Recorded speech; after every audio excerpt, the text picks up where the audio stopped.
Neat JEE విద్యార్థులకు శుభవార్త. IIT medical entrance లో ర్యాంకులు సీట్లు సాధించేందుకు Kota digital study material WhatsApp ద్వారా పొందండి. వాట్సాప్ నంబర్ 984901 పూర్వజన్మ నా సుకృతమని నేను కోరుకుంటున్నాను.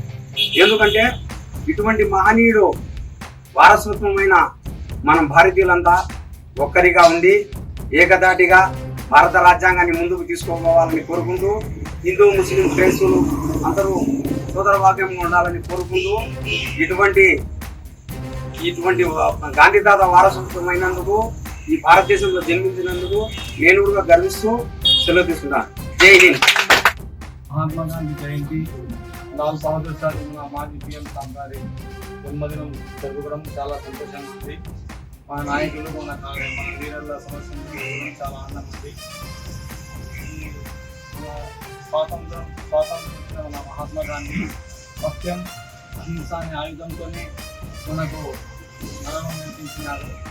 వారి నడవడికలోనే మనమందరం కలిసికట్టుగా నడవాలని ఈ అవకాశం ఇచ్చినందుకు మహాత్మా గాంధీ గారి జన్మదినం. అలాగే మన భారత మాజీ ప్రధాని లాల్ బహదూర్ శాస్త్రి గారి జన్మదినం.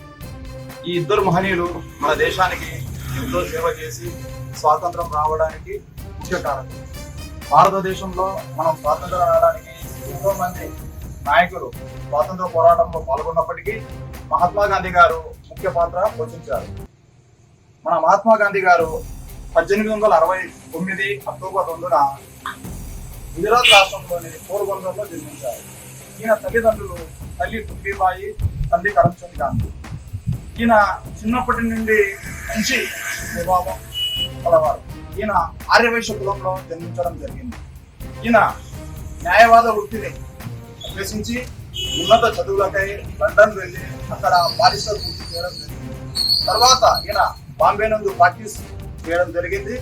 ఆ కాలంలో మన భారతదేశంలో బ్రిటిష్ వారి మూలంగా న్యాయవాద వృత్తిలో మంచి నైపుణ్యం లేకపోవడము, ఆయనకు జీవన ఉపాధి లేకపోవడం మూలంగా ఆయన దక్షిణాఫ్రికాలోని డర్బన్ నగరానికి వెళ్ళి అక్కడ ప్రాక్టీస్ మొదలు పెట్టారు. ఆనాడు దక్షిణాఫ్రికాలో భారతీయుల పరిస్థితి మరియు మన నల్ల జాతుల పరిస్థితి చాలా ఘోరంగా ఉండేది. అక్కడ తెల్లవారి గృహంకాగారానికి మన భారతీయులు ఎంతో వివక్షకు గురయ్యేవారు.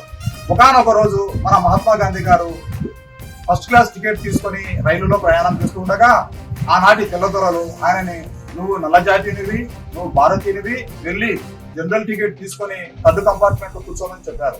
అప్పుడు మహాత్మా గాంధీ గారు, లేదు నేను టికెట్ తీసుకున్నాను, ఫస్ట్ క్లాస్ లోనే వెళ్తానంటే లేదని చెప్పి ఆయనను బయటకు తొక్కడం జరిగింది. ఆ రోజు మహాత్మా గాంధీ గారు ఎంతో బాధపడ్డారు. భారతదేశంలోనే కాకుండా బ్రిటిష్ వారి మూలంగా మన హిందువులు, మన భారతీయులు, ముస్లింలు, క్రైస్తవులు భారతదేశంలో ఎంతో వివక్షతకు గురవుతూ వాళ్ళు వారి ద్వారా కష్టాలు పడుతుంటే, అంతేకాకుండా దక్షిణాఫ్రికాలో కూడా మన భారతీయులు వివక్షకు గురవుతున్నారని అక్కడి నుండి తన ఉద్యమాన్ని మొదలు పెట్టడం జరిగింది. అలాగా ఆయన దక్షిణాఫ్రికాలో మొట్టమొదటిసారిగా ఉద్యోగం మొదలుపెట్టి అక్కడ విజయం సాధించారు.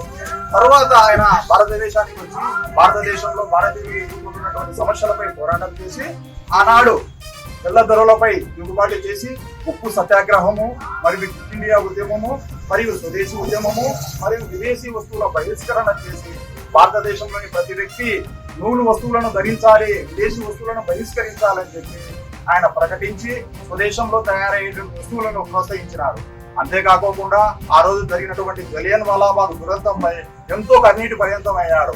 ఆనాడు ఆయన ఎన్నో ఉద్యమాలు చేసి ప్రజలను చైతన్యపరిచారు.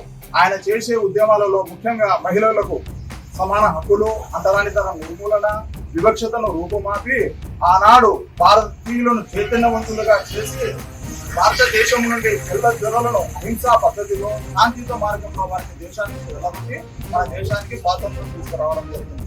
అంతేకాకుండా ఈ రోజు మనం గుర్తించినట్లయితే ఆయనను మహాత్మా అని బాపుజీ తీసుకుంటున్నాము. అలాగే మరి ఒక నాయకుడు లాల్ బహదూర్ శాస్త్రి గారు మొఘల్ సరాయ్ అనే గ్రామంలో ఉత్తరప్రదేశ్ రాష్ట్రంలో జన్మించడం జరిగింది. ప్రధానిగాను, రైల్వే మంత్రిగాను, కేంద్ర హోంమంత్రిగాను పనిచేశారు. ఈయన స్వాతంత్ర ఉద్యమంలో కూడా మంచి సేవలు అందించారు. ఈయన నీతికి నిజాయితీకి మారుపేరు. ఈయన సేవలను గుర్తించి భారతరత్న అనే అవార్డు సత్కరించారు. ఈ రోజు ఈ ఇద్దరి మహనీయుల యొక్క జన్మదినం మనం తెలుగుదేశం పార్టీ నాయకులు, కార్యకర్తల ఆధ్వర్యంలో జరుపుకోవడం ఎంతో సంతోషదాయకం.